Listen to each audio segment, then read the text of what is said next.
16 number जातीय राजपथर भद्रक नुआ bus stand निकट में दुर्घटना। 16 नंबर जातीय राजपथर नुआ बस निकट में ट्रक धक्कार बाप मृत पुओ गुरुतर। मृतक हेले जाजपुर जिला अहियास अंचल धनेश्वर बेहेरा और गुरुतर पुओ हेले चंद्रशेखर बेहेरा। आज बाप पुओ गोटे मोटरसाइकेल जाजपुर आसी भद्रक चरमपारू गोटे ड्रिलिंग मेसीन किणी घर को फेरुले। तेबे राति से नुआ बसस्टाण्ड निकट में रंग रूट्रे आसी प्रथमे डिवाइडर को धक्का देथिले। फल मोटरसाइकेल पछरे बसिथिबा बापा रास्ता उपरे पड़ी जाइथिले। विपरीत दिगरु द्रुत गति आसुथिबा गोटे ट्रक तांको उपरे चढ़ी जाइथिला।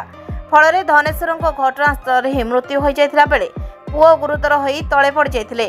तेबे दुर्घटना घटाई ट्रक फेरार हो जाइछि। स्थानीय युवक माने एम्बुलेंस डकाई तांको भद्रक डाक्तरखाना को आनिथिला बेले तांको अवस्था गुरुतर थिबारु तांको कटक बड़ डाक्तरखाना को स्थानांतर करा जाइछि।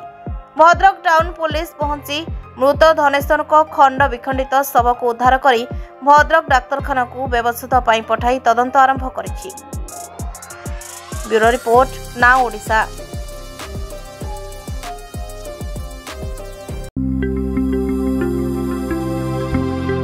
लेटेस्ट न्यूज अपडेट पाई www.nowodisha.com को लॉगिन करंतु।